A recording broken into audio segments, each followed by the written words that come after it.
La première, podcast. Le forum de midi.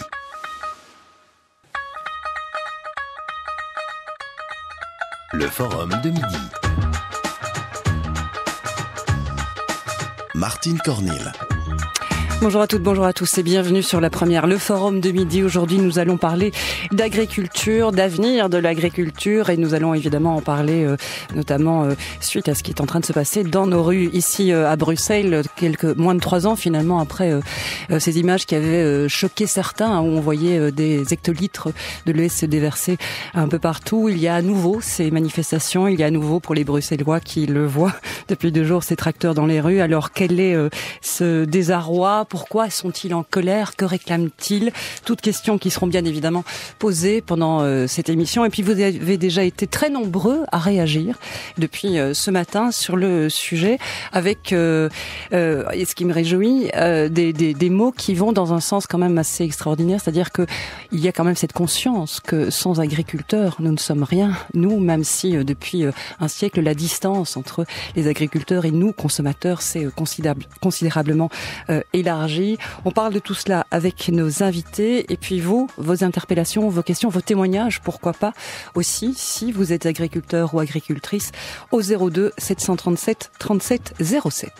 Vos avis, questions et commentaires au 02 737 37 07 ou sur lapremière.be. Ou bien encore sur le site Facebook. Alors 3 invités sont avec nous en studio. Et d'abord il y a Sabine Laruelle. Bonjour, merci d'être là. Vous avez un agenda extrêmement chargé, donc vraiment merci d'avoir pris le temps de participer à cette émission. Vous êtes, faut-il le rappeler, ministre de l'Agriculture, des classes moyennes, des PME et des indépendants. À vos côtés il y a Marianne Streel. Bonjour. Bonjour. Alors vous êtes vice-présidente de l'Union des agricultrices wallonnes et agricultrice vous-même à Rennes. Et puis à côté de vous Philippe Burny. Bonjour. Burny, pardon. Vous êtes attaché scientifique au Centre Wallon de recherche agronomique, chargé de cours à Jean Blou et spécialisé donc en agro-biotechnologie, c'est comme ça qu'on dit, aux biotechniques. Agrobiotech. On parle de biotechnologie maintenant. Oui. D'accord, ça va. Avec vous, on évoquera aussi évidemment à la fois la réalité d'aujourd'hui, mais aussi l'avenir de l'agriculture. Il y a déjà eu beaucoup de messages et je vais très vite en donner quelques-uns, mais peut-être avant tout, je vais me tourner vers vous, Sabine Laruelle. Contre quoi manifestent-ils ?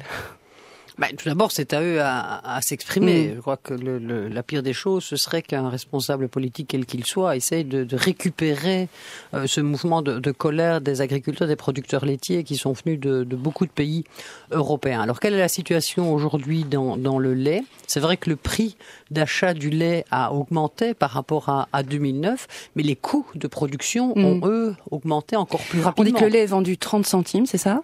Mais que le coût de production serait de l'ordre de 40 centimes. C'est toujours très difficile de dire les coûts de production. Le SPF Économie a mis ce chiffre-là aussi en avant. Tout dépend aussi d'une exploitation à l'autre. On sait aussi que beaucoup d'exploitations ont dû se mettre aux normes environnementales notamment. Ça dépend si c'est un jeune qui vient de reprendre ou si c'est un agriculteur en fin de carrière.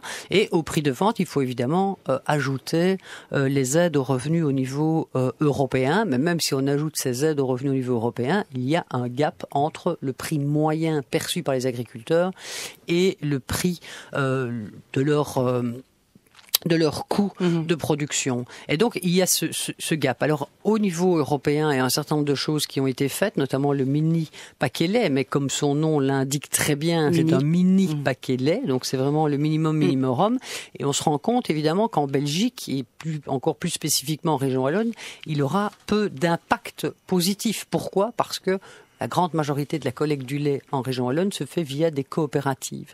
Et donc, il faut aller plus loin. Il faut aller plus loin au niveau du Conseil européen. La Belgique est à chaque fois intervenue sur cette problématique du lait en 2012. On a été suivi, on a été rejoint par 10, 12 pays. Quand il y avait 15 pays qui intervenaient, on était contents. Ça veut dire que nous sommes 27 autour de la table pour prendre des mesures d'urgence. Je crois qu'il faut vraiment des mesures d'urgence à court terme. Sur le moyen terme, il faut aussi que dans le cas de la révision de la politique agricole commune qui est en cours, mais dont on ne connaît pas encore le budget total. Vous savez que le sommet des chefs d'État a échoué à se mettre d'accord sur un budget. Il faut aussi que dans cette nouvelle politique, on ait des moyens de régulation. Parce qu'on parle du lait, on pourrait parler de la viande bovine, on pourrait parler du porc. Enfin, il y a pas mal de spéculations qui sont en problème aujourd'hui. Et le plus gros problème qui pèse... Céréales, cette année-ci, on ne va pas dire qu'il y a des problèmes. Ou alors, vraiment, c'est que je suis en dehors de la réalité agricole, ce que je ne crois pas être.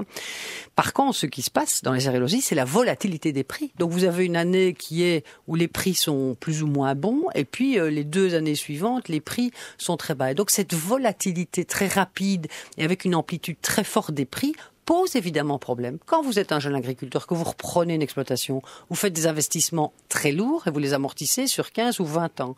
Et donc, si les prix des matières premières agricoles changent tous les ans à la hausse, à la baisse, avec des amplitudes très fortes, c'est parfois des 100 à 200% d'amplitude sur une année, mais ça veut dire que les jeunes agriculteurs ne savent plus se projeter dans l'avenir et ils ne savent plus calculer leur rentabilité. Et donc, nous devons aussi agir sur cette problématique essentiel de la volatilité des prix. Je vais me tourner vers vous, Marianne Strel, puisque vous êtes, je le rappelle, vice-présidente de l'Union des agricultrices wallonnes. À lire la presse, et pas simplement ces derniers jours, mais depuis quelques années, on lit souvent des témoignages d'agriculteurs, qu'ils soient jeunes ou moins jeunes d'ailleurs, qui disent « nous n'avons plus les moyens de vivre ». Parfois, on termine le mois avec moins de 400 € équivalent salarial. Souvent même, on voit des témoignages qui vont dans le sens de dire si mon épouse ou si mon époux, parce que ça peut être dans les deux sens, n'a pas un travail sur le côté, on ne pourrait plus tenir notre exploitation. Ça, c'est d'une part. Et puis d'autre part aussi, on voit qu'il y a de moins en moins d'agriculteurs dans ce pays, que les jeunes hésitent à reprendre parfois l'entreprise familiale ou à se lancer, même si on pourrait pondérer ça en disant qu'il y a pas mal, depuis quelques années, de plus en plus de jeunes ou de moins jeunes qui se lancent par exemple dans l'agriculture biologique, ce qui est peut-être un sujet un peu à part. Mais il y a une réalité. Il y a de moins en moins d'agriculteurs et il y a de plus en plus de difficultés à boucler les fins de mois quand on est agriculteur. Ce qui, pour l'extérieur, et c'est la majorité des gens, peut sembler invraisemblable. Parce que le bon sens, c'est de se dire, mais sans agriculteurs, il n'y a pas de nourriture. Je veux dire, nous sommes dépendants d'eux et eux peinent à vivre. Oui. En fait, notre problème, c'est que c'est surtout nos coûts de production qui augmentent et notre prix de vente qui, lui, n'augmente pas en proportion. Il faut dire que depuis 20 ans, le prix des parts fermes est presque le même. On a eu des fluctuations, donc parfois même moins que ce qu'on gagnait il y a 20 ans pour le prix du froment. Cette année-ci, en grande culture, que ce soit les betteraves ou le froment, on s'en sort bien, mais tout ce qui est secteur de l'élevage, c'est la catastrophe. Je vais vous donner un exemple. Oui. C'est par exemple si je vends un taureau blanc-bleu belge, le coût de la production alimentaire c'est 450 € la tonne. Je vais vendre plus ou moins à 2 €, à 3,20 € du kilo mon taureau. Quand je fais mes calculs, ça fait une perte de 150 € par bête. Donc on produit à perte. Même chose dans le lait pour l'instant. Évidemment, pas tout le monde, puisque ça dépend des charges et du coût de production qu'on a dans chaque exploitation, parce qu'il faut dire qu'en Wallonie, chaque exploitation est très très différente. On n'a pas un seul modèle. Donc voilà.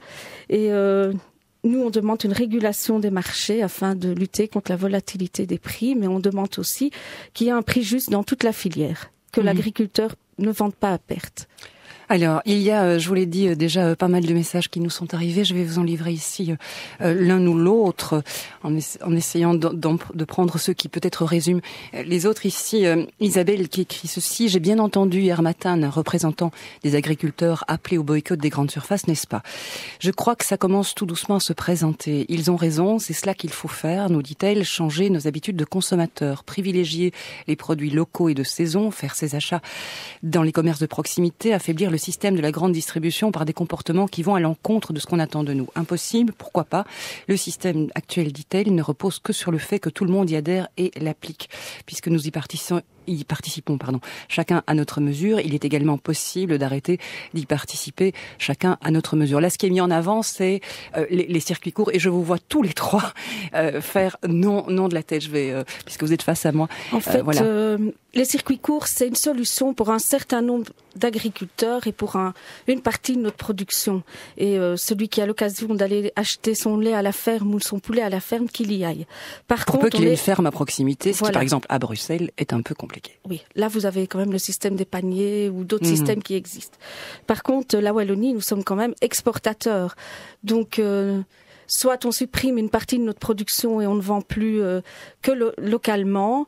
Mais là, on a aussi une disparition des agriculteurs. Alors, parce que voilà, on produit beaucoup trop, que ça soit en lait, en viande ou en céréales. On est exportateur, donc ça n'est pas la seule solution. Sabine Laruelle, par rapport à ce qui vient d'être dit, ça résume, il y en a plein, je ne vais pas tous vous les lire, donc celui-là résumait pas mal de mails. Je rejoins évidemment ce que Madame Strel dit. C'est évident qu'il faut consommer des produits de saison. C'est évident qu'il faut essayer de consommer des produits localement. Ça me semble être une évidence. On a pris l'habitude de manger de tout le temps. Ça ne correspond évidemment pas au fil des saisons. Maintenant, croire que c'est ça qui va sauver l'agriculture wallonne, non. Pourquoi ? Allez, on a par exemple la production betteravière. Qu'est-ce qu'on en fait dans votre schéma de circuit court ? On dit aux agriculteurs qui produisent des betteraves, tant pis pour vous, vous n'en produisez plus. Et donc, il faut aussi se rendre compte de ce qu'est la production aujourd'hui. De même, la viande bovine, circuit court, viande bovine, vous pouvez évidemment rétrécir les circuits, et ceux qui ont l'occasion de le faire, il faut le faire, mais ce n'est pas ça qui va donner une solution à l'ensemble de l'agriculture belge et de l'agriculture wallonne. Ça peut en aider certains, et puis c'est un mode de consommation évidemment beaucoup plus durable. On ne fait pas venir des produits de l'étranger, etc. J'aurais aussi attiré juste l'attention de la dame qui a fait cette intervention. Si les agriculteurs disent il faut qu'un des deux travaille à l'extérieur, moi je connais beaucoup de couples aujourd'hui jeunes, moins jeunes et parfois un peu plus âgés, où ils sont aussi obligés de travailler à deux, de gérer les enfants. Et donc, les femmes qui font les courses, ou parfois les hommes, on en voit moins, n'ont pas toujours le temps d'aller dans tous les commerces locaux. Absolument. Donc, on va vous retrouver dans quelques instants, sinon on va être interrompu par la publicité. On vous retrouve juste après. Vos avis, questions et commentaires par SMS au 60 31.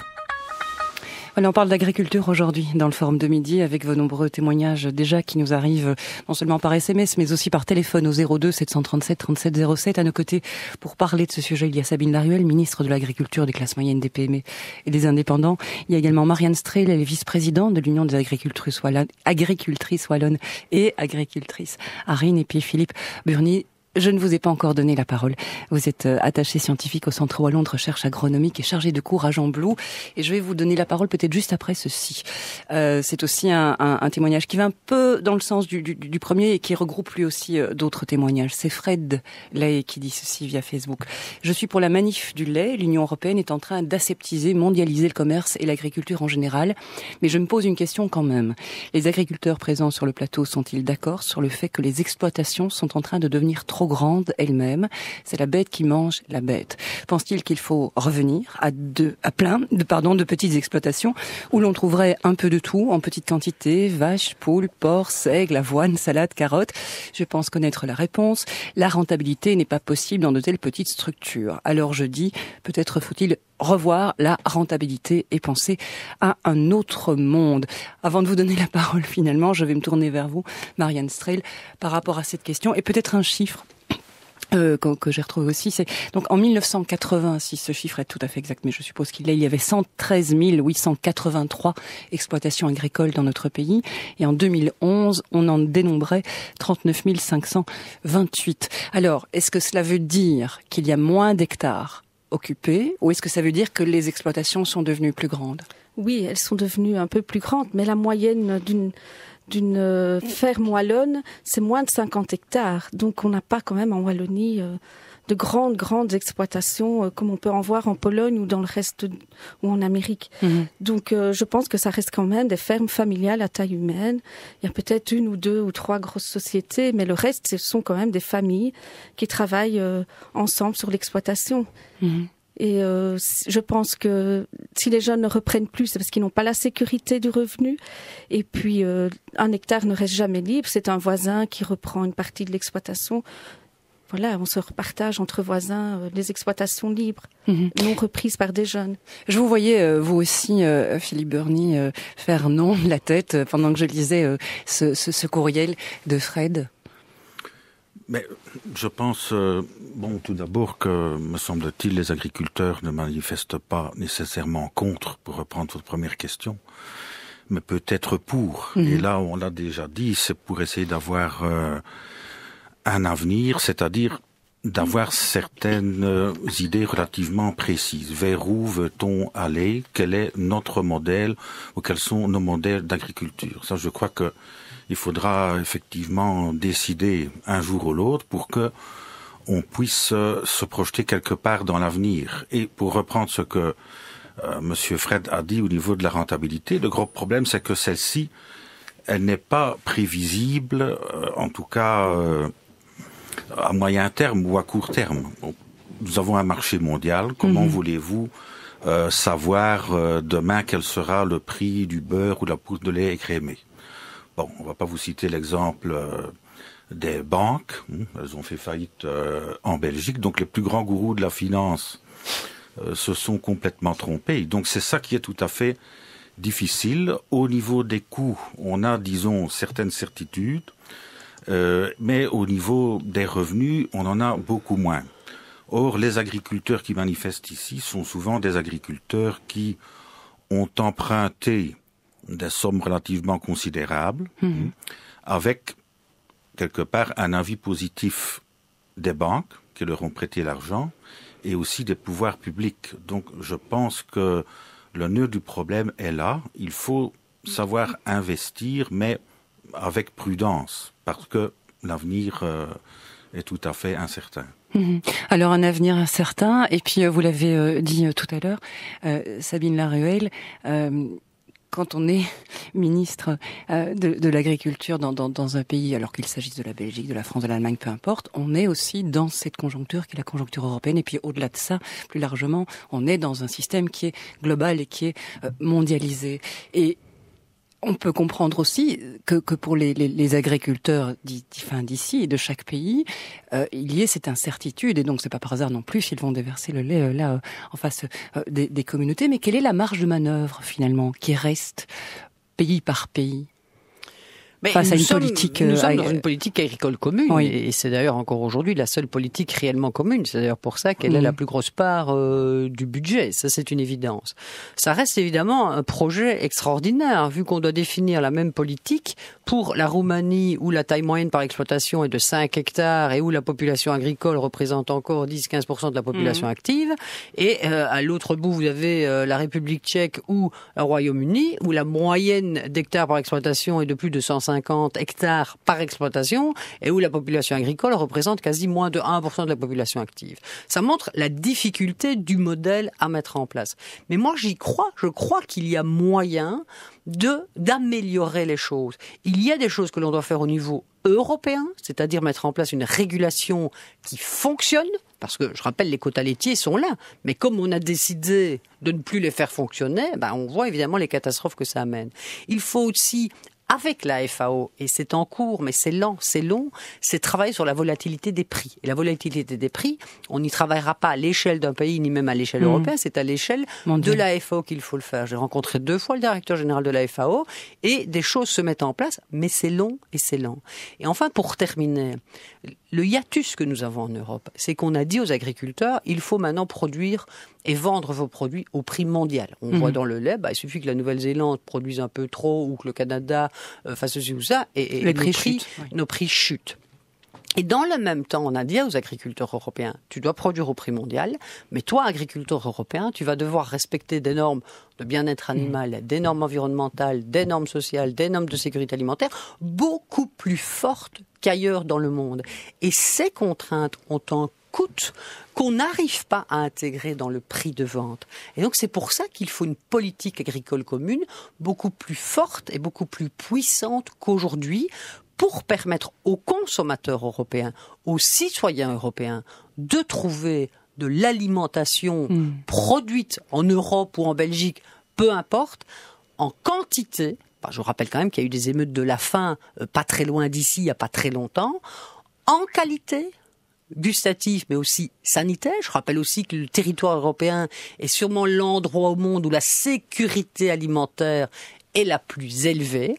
Et il faut évidemment que ça reste pour le citoyen à un prix raisonnable. Il faut donc travailler à un niveau supra-européen, mais nous devons aussi, au niveau européen, travailler sur l'ensemble de la chaîne alimentaire. Il faut travailler avec les agriculteurs, mais il faut évidemment que chacun puisse avoir un revenu décent, ce qui n'est pas toujours le cas aujourd'hui. Et donc, je crois dans le projet européen, mais il faut se retrousser les manches. Et c'est vrai que s'il n'y a que 10 pays qui demandent un système de régulation plus fort pour le lait, ça veut dire qu'il y en a 17 qui ne le demandent pas. Alors ici, Werner qui dit nous, consommateurs, sommes toujours responsables de cette situation, toujours à la recherche du prix le plus bas, sans penser à ce qui se passe en amont. Pourquoi devrions-nous être les seuls à profiter, entre guillemets?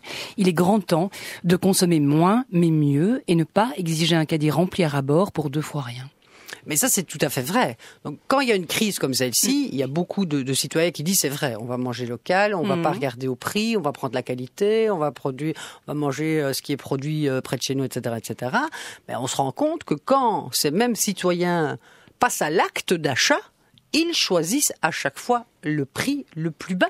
Et pour certains, je peux comprendre, la crise pour certains, est là. il n'y a pas le choix. Pour beaucoup. Il y a des personnes qui ont des grandes difficultés en Belgique. Il y a 7% de la population, on considère, vivent sous le seuil de pauvreté en Belgique. Et donc, je peux comprendre aussi, mais il faut vraiment que chacun soit cohérent et que ce que l'on dit soit la même chose que ce que l'on fait. On vous retrouve juste après les titres du journal de 13h. Vos avis, questions et commentaires sur la page Facebook, le Forum de Midi. Ou bien encore par téléphone au 02 737 37 07. Aujourd'hui, nous parlons de l'agriculture et puis on va aussi évoquer l'avenir de l'agriculture avec nos invités. Sabine Laruelle, ministre de l'Agriculture. Il y a également Marianne Strehl, qui est vice-présidente de l'Union des agricultrices wallonnes. Et puis Philippe Urny, il est attaché scientifique au Centre wallon de recherche agronomique et chargé de cours à Jean Blou. Je vous voyais également opiner tout à l'heure, Marianne Strehl, quand on parlait de la responsabilité aussi du consommateur quant au choix forcément de consommation qu'il fait, et on peut tout à fait entendre, et qui ne se trouve pas à certains moments du mois ou de l'année dans cette situation, qu'on va aller vers le produit le moins cher, et certainement quand il s'agit d'un produit, et c'est pas négatif ni péjoratif, mais comme le lait, où on se dit finalement quelle est la différence entre payer ma bouteille de lait 20 ou 30 centimes de plus, pourquoi pas. Mais en même temps, il y a effectivement cette responsabilité du consommateur qui est là. Et là, je me demandais aussi dans quelle mesure est-ce qu'il n'y aurait pas, mais alors je ne sais pas comment faire, peut-être tout intérêt à réduire parfois la distance, non pas géographique ou pour les circuits courts qui existent entre les agriculteurs, les producteurs et les consommateurs, et à peut-être mettre plus en avant le travail que vous faites, que vous effectuez, l'importance de l'agriculture. Ce serait quoi un pays où tout d'un coup les fermiers, les agriculteurs, les agricultrices disparaîtraient? Parce qu'on vous entend surtout quand il y a des manifestations, et là effectivement les gens semblent se réveiller, mais ce serait peut-être bien qu'il y ait un peu plus de choses qui nous relient, non? C'est un reproche qu'on nous fait souvent, pourtant on travaille quand même, on va vers les consommateurs, on a les fermes en ville, on a différentes sortes de journées ou les fermes ouvertes aussi. Voilà, c'est vrai que c'est des moments ponctuels. Maintenant, nos fermes sont ouvertes. Parfois, on a des personnes qui rentrent dans nos cours de ferme et on n'a jamais refermé nos portes.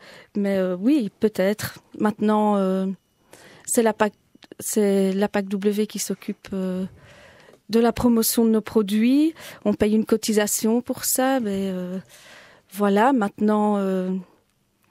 Oui, peut-être qu'on a perdu un peu le contact. Oui. Mais Sabine Laruelle. Mais je crois qu'il y a aussi excusez-moi, je vais me permettre. Allez-y, il y a aussi une responsabilité des médias. Bien sûr, sûrement. Ils ne parlent de l'agriculture, de la ruralité, des produits que quand il y a une crise. Je vois sur certaines chaînes françaises des reportages très réguliers sur l'artisanat, sur la ruralité, sur des paysages, sur des agriculteurs. Et là, ça permet aussi d'en parler positivement, parce que si le monde agricole veut toucher le plus grand monde, ça doit nécessairement passer par les médias. Alors il y a des journées, il y a ce genre de choses, mais je crois qu'il y a aussi une responsabilité du monde médiatique. Alors je sais bien que les journalistes sont libres, indépendants, et ce n'est pas on ça. a des émissions, je pense par exemple à Télétourisme ou bien même d'autres émissions, notamment celle animée par Philippe Soreille, où là effectivement, alors c'est peut-être pas assez souvent, c'est peut-être pas récurrent. Oui, ne passe pas toujours à des heures de grande écoute. Voilà, mais je veux dire, on parle de l'agriculture, je viens sur vos plateaux, malheureusement de plus en plus souvent, parce que le monde agricole est de plus en plus souvent en crise, mais je viens parler de l'agriculture chez vous ou chez d'autres, que quand il y a une crise de l'agriculture. D'ailleurs, je ne sais pas si jeter du lait, c'est la meilleure solution, asperger avec du lait, si c'est la meilleure solution. Les images sont fortes, mais justement, je dirais, elles peuvent être interprétées de deux manières. Asperger, je ne sais pas si on serait tous ici aujourd'hui midi. C'est une question à se poser aussi. Je vous ai invité avant que vous n'aspergiez. Je vous promets. Alors, ici, quelqu'un qui nous dit, je ne savais même pas que vous alliez asperger. Voilà. Un témoignage. Nous pratiquons l'agriculture paysanne en famille sur une petite surface en partageant notre activité entre les fruits et légumes, en dehors de tout circuit de subsides. Nous menons une vie rude, atypique, mais cette vie est belle et pleine de sens. Je voulais exprimer ici toute mon incompréhension vis-à-vis de la politique agricole commune. Elle a sans doute eu son sens jadis, mais aujourd'hui, elle ne bénéficie plus ni à la majorité des producteurs, ni aux consommateurs. Reste alors la grande distribution et l'industrie agroalimentaire. Je voudrais surtout exprimer toute ma gratitude à tous ceux qui aujourd'hui font le choix d'une agriculture durable, respectueuse de la terre, respectueuse de ceux qui la travaillent, et respectueuse d'eux-mêmes. Merci à vous de favoriser les circuits courts à travers vos achats. Attendez, parce que plein de messages arrivent en même temps. Voilà, à travers vos achats, en faisant vos achats dans les fermes, sur le bord des routes, en formant des cassables, des AMAP, en pratiquant l'autocueillette. Je vous encourage tous à vous renseigner, à vous engager.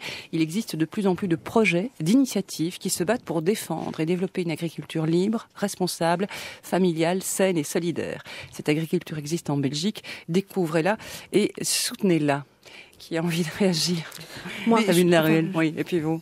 On a vu aussi des chiffres dans les journaux. La vente directe, c'est 5%. Et donc, évidemment, il faut soutenir des projets comme ceux dont parle l'interlocutrice. Il faut.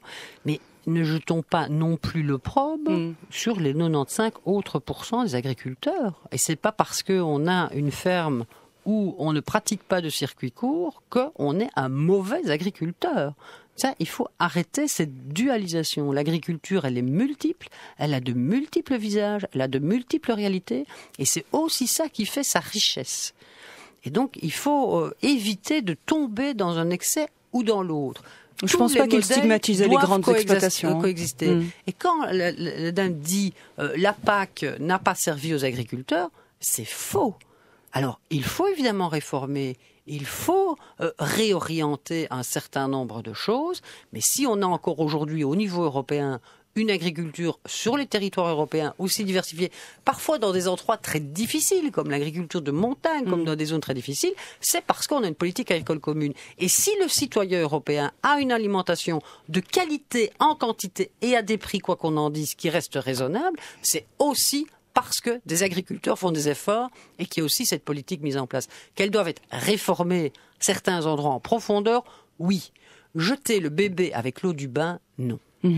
Alors je vais me tourner vers vous, Philippe Burnier, puisque vous êtes spécialisé en agro-biotechnologie. À quoi ressemble-t-il l'avenir de l'agriculture ? Au jour d'aujourd'hui en tout cas, et sans se projeter dans une utopie totale. Oui, ça c'est une vaste question.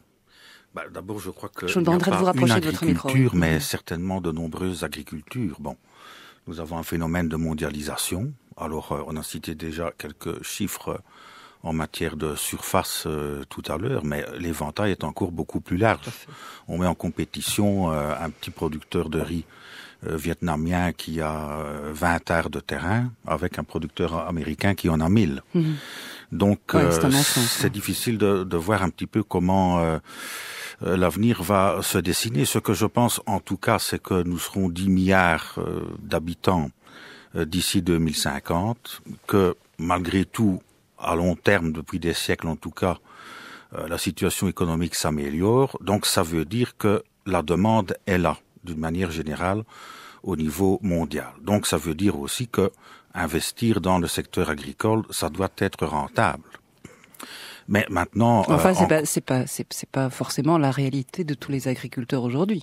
Vous dites ça doit être rentable. Oui. Ça devrait être rentable. Encore une fois, je pense que c'est souvent des problèmes peut-être de surinvestissement. Bon, si on parle du lait aujourd'hui, qu'est-ce qui se passe? La plupart des gens se disent demain le marché va être totalement libéralisé. Donc il faut absolument que nous prenions une part de marché la plus importante possible.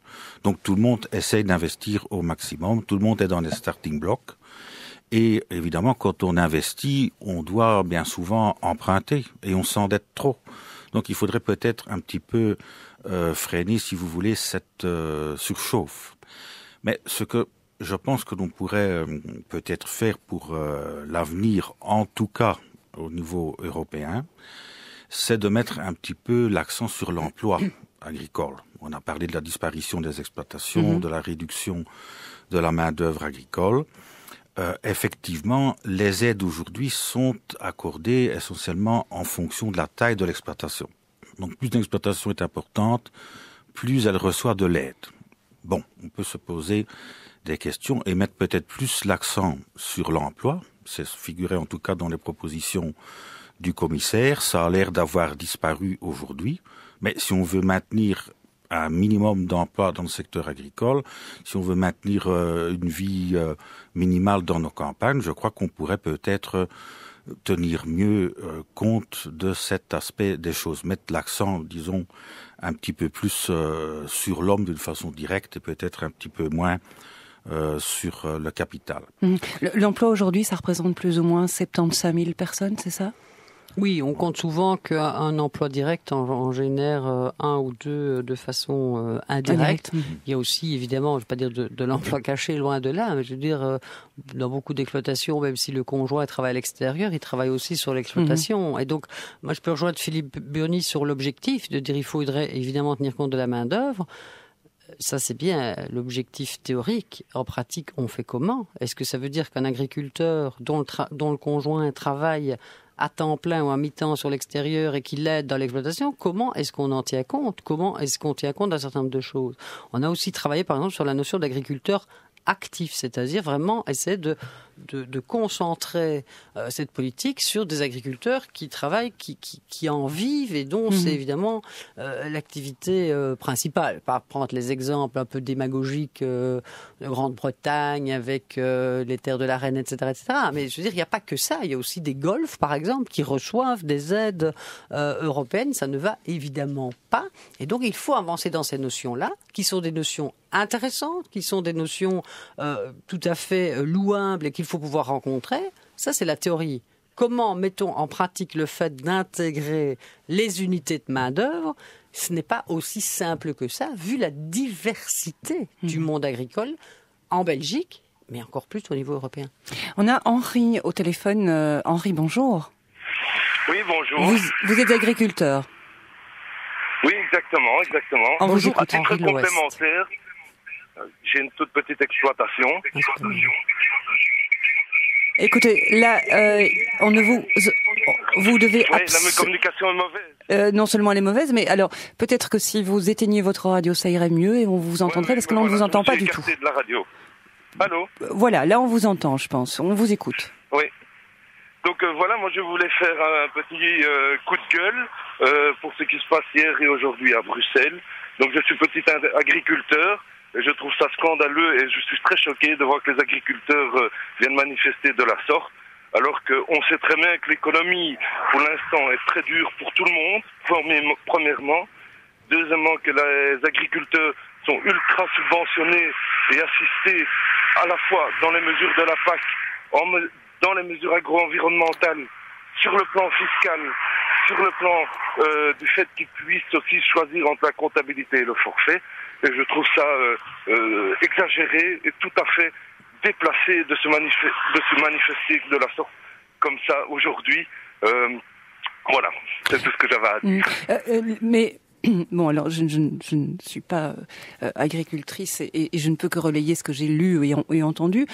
Quand vous entendez des agriculteurs ou des agricultrices dire qu'ils s'en sortent à peine, que certains font zéro bénéfice à la fin du mois ou doivent vivre avec 400 euros par mois, est-ce que vous entendez ça, est-ce que vous comprenez ça, ou est-ce que vous dites non, c'est pas possible, c'est pas vrai? Oui, bon, évidemment que comme dans toute chose, c'est plus compliqué que ça. Mais il est évident aussi que cette année, ils font une année record en pommes de terre, record en céréales. On est à près de 300 euros la tonne. Le maïs est très cher aussi. Ils sont les premiers à en profiter. C'est vrai que le lait va pas bien. Donc, c'est un peu plus, il faut un peu aller au fond des choses. Mais effectivement, une petite exploitation aujourd'hui a difficile à survivre, ça c'est clair et net. Mais c'est un trend qui existe dans beaucoup d'autres secteurs d'activité. Et je pense que l'agriculture, oui, il faut être professionnel, mais c'est pas avec des manifestations comme aujourd'hui qui vont s'en sortir. Je répète, le blé marche très bien, la pomme de terre font des années records, les céréales aussi. En Europe de l'Est, par contre, alors qu'ils manifestent ici en Belgique, les Belges et les Hollandais, en Europe de l'Est, toutes les cultures sont grillées cette année. Eux ont des vraies pertes. Donc voilà. Moi, je trouve que se déplacer de cette manifestation ces jours-ci. Ok, voilà. Je vous remercie. Henri, je vais peut-être vous laisser réagir ou bien compléter Marianne Streel. En fait, c'est vrai que dans le secteur des grandes cultures, cette année-ci, on s'en sort bien. Maintenant, le souci, il est vraiment au niveau de l'élevage, que ce soit le lait ou la viande. Maintenant, savoir s'il fallait manifester ou pas, je pense que chacun est libre. À la Fédération Wallonne de l'Agriculture, on avait décidé de ne pas manifester. On n'est pas co-organisateur, mais on laissait nos membres choisir. Ils choisissent eux-mêmes s'ils soutiennent ou s'ils ne soutiennent pas la démarche. Voilà, maintenant, je pense qu'il y a quand même des craintes aussi pour la nouvelle PAC après 2014. Je pense que ça rentre aussi en ligne de compte et que ça ne fera pas, toute réforme de la PAC fait chaque fois des dégâts, donc on ne peut pas dire qu'il n'y en aura pas non plus cette fois-ci, je pense qu'il y en aura. Et donc je pense qu'il y a aussi l'avenir et voilà maintenant. Et que ce sont toutes ces craintes-là qui s'expriment voilà, en ce moment. Je pense qu'il y a quand même un malaise. Alors ici, chez les jeunes surtout. Ici, Antoine, on parlera peut-être effectivement des jeunes et c'est important et du fait que beaucoup d'exploitations ne trouvent pas repreneurs ou que des jeunes n'ont plus envie effectivement. Ce qui pourrait se concevoir d'autres manières aussi. On n'a pas forcément envie de faire tout le temps le même travail que ses parents. Hein. Mais Antoine dit ceci. Alors il cite des chiffres. J'espère que vous pourriez réagir parce que moi je ne peux pas. Il faut rendre, dit-il, la PAC morale. Un propriétaire de 150 hectares avec 200 hectares en culture. Alors là, je ne vois pas comment il peut faire 150 avec 200 hectares. Donc voilà, peut-être voilà. En culture, touche 200 000 euros de primes chaque année. Je termine le truc et je vous laisse réagir après. Hein. Il rend l'accès à la terre impossible aux jeunes. Plus de 25 000 euros l'hectare. Le prix des terres a explosé à cause des primes. Pourquoi ne pas réserver le lait et la viande en priorité aux régions non labourables? Les autres ont les cultures pour gagner leur vie. Voilà, je vous laisse réagir à ces chiffres. Mais qu'est-ce qu'il dit, tout est relatif. Oui. Donc, je veux dire, c'est pas des aides à l'hectare. C'est pas, un agriculteur ne touche pas plus il a des hectares, plus il touche. Ce n'est pas vrai. Les aides qui sont calculées aujourd'hui ne sont plus liées ni à la production ni aux hectares, mais elles sont basées sur des références historiques qui datent d'avant les années 90. Et donc, la nouvelle politique agricole commune va rééquilibrer un certain nombre de choses. Par exemple, dans ce qui est proposé, où le commissaire européen propose une égalité totale, ça veut dire qu'un agriculteur belge qui a un coût d'accès à la terre, il a cité des chiffres de 25 000 euros, c'est dans des bonnes régions, et c'est si la terre est libre d'occupation. Donc c'est un peu plus complexe que ça, mais en gros, on peut prendre l'ordre de grandeur. On voit que le coût d'accès à la terre en Belgique, et pour être agriculteur, il faut accéder à la terre, est de 170% de la moyenne européenne. Et donc, moi, je refuse le fait de dire, eh bien, tant pis, l'agriculteur belge, maintenant, il ne touchera plus en moyenne que la même chose qu'un agriculteur roumain, qui, lui, l'accès à la terre est peut-être de 50% de la moyenne européenne. Et donc, c'est vrai qu'en moyenne, les agriculteurs belges, à l'hectare, touchent plus de la moyenne européenne, aux environs de 150 à 170%, mais le coût d'accès à la terre aussi. Et donc, que l'on recherche plus d'équité dans la répartition des aides, bien sûr, la Belgique ne s'est jamais opposée au plafonnement des aides, de dire, à un moment donné, un agriculteur, ne peut pas toucher plus de. On ne s'est jamais opposé, mais là-dessus, les grands pays qui ont des grandes exploitations, je vous ai donné des chiffres de disparité, n'ont jamais pu mettre leur accord. Et donc, plus d'équité, oui, mais équité ne veut pas dire égalité parce que la situation n'est pas la même. La Belgique et les Pays-Bas, on est dans ce qu'on appelle un territoire périurbain. Ça veut dire qu'il y a une concurrence très forte sur l'utilisation de la terre. On parle de zoning, qu'on parle des maisons à construire, etc. Pour trouver des terres, c'est chez les agriculteurs qu'on va venir en chercher. Et donc, il y a cette pression. Et donc, nous ne pouvons pas comparer des situations qui ne sont pas comparables. Et les chiffres qu'ils citent en moyenne, ça ne représente rien du tout. Un agriculteur n'est pas un autre. Si, avant les années 90, un agriculteur faisait beaucoup de légumes ou de pommes de terre, par exemple, il aura aujourd'hui des aides qui seront inférieures à un qui continuait à faire de la céréale, par exemple. Alors ici, un auditeur qui dit qu'il est fournisseur dans l'agriculture et il se demande pourquoi les producteurs de lait reçoivent 20 cents en Belgique et 35 ou 36 cents en Allemagne ou en France. Mais donc ça, comment a-t-on calculé les aides? Et maintenant, le lait est dedans. Donc avant, on avait décidé de soutenir la production de lait. Aujourd'hui, on soutient les revenus. C'est bien des références historiques. Mais en moyenne, si je globalise l'ensemble des aides aux revenus, qui sont globalisées aujourd'hui, vu qu'on parle de droits de paiement uniques, en moyenne, un agriculteur belge reçoit plus que d'autres agriculteurs européens, mais son coût de production est plus élevé aussi. Donc ça ne veut pas dire que fin du mois, il a un revenu plus élevé que d'autres agriculteurs européens. Je me demande dans quelle mesure la question de l'auditeur ne portait pas plutôt sur le prix auquel l'agriculteur, enfin là en l'occurrence en parlant du lait, vend le litre de lait, parce que ça c'est aussi une réalité, c'est-à-dire que même en Europe, et c'est toute la difficulté, c'est que on peut très bien vendre son lait plus cher à la frontière, donc en France, si j'ai bien compris, il n'y a pas de régulation à ce niveau-là. Il n'y a pas, on n'a pas décidé que pour toute l'Europe, voilà, le lait à partir de maintenant, c'était 20 centimes pour tout le monde. On est bien d'accord. On peut entre guillemets, on fait plus ou moins ce qu'on veut d'un pays à l'autre. C'est évident. Et quand on voit donc chaque mois, on reçoit de l'Europe des évolutions de prix moyens du lait par pays, on se rend compte que la situation des pays est bonne ou mauvaise, et c'est très différent en période de crise ou pas en période de crise. Moi, je vois un graphique là de loin où je vois vraiment une disparité énorme. Des disparités qui sont importantes entre la Lituanie qui est à 24 et Malte qui est à 52. Voilà la différence. Mais maintenant, la situation de Malte est aussi tout à fait particulière. Mais donc, ça fait un facteur de 2 entre des pays européens. Et on peut aussi le retrouver au niveau du prix de vente aux consommateurs. Par exemple, l'Observatoire des prix, on a pu dire que pour le prix de la viande de bœuf, en Belgique, les grandes surfaces le vendent à 15-16 euros du kilo, ce qui est 30% inférieur aux pays comme la France ou l'Allemagne. Donc on vend notre viande beaucoup moins cher aux consommateurs aussi. Il n'y a pas une Europe égalitaire, ça n'existe pas, voilà. Et ça n'existera peut-être jamais. Mais je crois qu'il faut tendre évidemment vers plus d'harmonisation et plus d'équité. Alors, ce qui va aussi changer d'un pays à l'autre, c'est quelle est la proportion de lait utilisé pour faire des produits à haute valeur ajoutée ou pas. Si vous regardez la région wallonne, on ne fait quasi que du beurre et de la poudre. Ça a été dit ce matin sur vos antennes. Si vous regardez d'autres régions, ils font des fromages, ils font des yaourts, ils font des crèmes glacées, ils font des produits à haute valeur ajoutée. Ça veut dire que quand les prix baissent au niveau européen, ces transformateurs de produits à haute valeur ajoutée, ils en transforment moins. Et le solde du lait, qu'est-ce qu'ils font avec? Ils font du beurre et de la poudre. Autrement dit, des pays ou des régions comme la région wallonne qui transforment peu de produits à haute valeur ajoutée subit quasi 2 effets de la crise quand d'autres pays n'en connaissent qu'un. Et donc il faudra aussi se poser la question en région wallonne et dans d'autres régions, comment peut-on faire pour valoriser plus nos produits?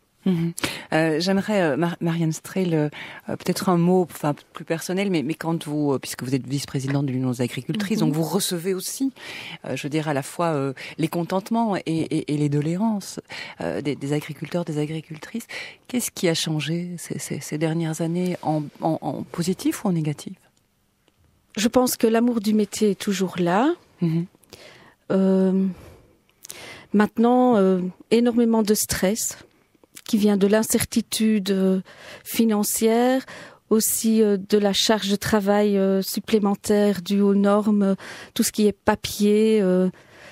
Je veux dire, avant, il suffisait de travailler convenablement sur son exploitation au niveau du vivant, donc bien travailler la terre, bien élever son bétail. Maintenant, une grosse partie du travail et du revenu, c'est remplir des papiers, respecter des délais.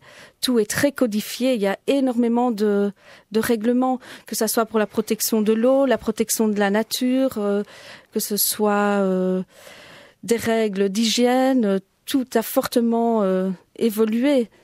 Et donc, je pense que c'est le stress, pour moi, le grand changement. Et puis, chez nos agricultrices, plusieurs dames qui, ces dernières années, à 50, 55 ans, doivent retourner travailler. Et comme elles sont sur l'exploitation depuis leur plus jeune âge, ce sont dans le Luxembourg, on le voit énormément dans le pays de Herf, là où il y a les fermes laitières, elles vont faire des ménages. Donc ça, c'est quelque chose qu'on n'avait pas connu dans les années précédentes. Bien, je vous remercie. Merci à tous les trois d'avoir été là aujourd'hui. Merci à toute l'équipe. Il y avait aujourd'hui Valérie Helleput, il y avait Pierre Devalet et bien évidemment Catherine Sorel. Et puis vous avez été nombreux, j'ai pas pu tout lire. Mais voilà, j'ai essayé de lire ceux qui résumaient les autres. Merci Sabine Laruelle, j'imagine que votre agenda est encore très chargé aujourd'hui. Merci à vous Philippe Berny d'être intervenu. Et puis merci à vous Marianne Strehl. Bon retour à tous. Demain, dans le Forum de midi, nous évoquerons un tout autre sujet. Nous évoquerons notamment les suites d'une participation à ce qu'on appelle la télé-réalité.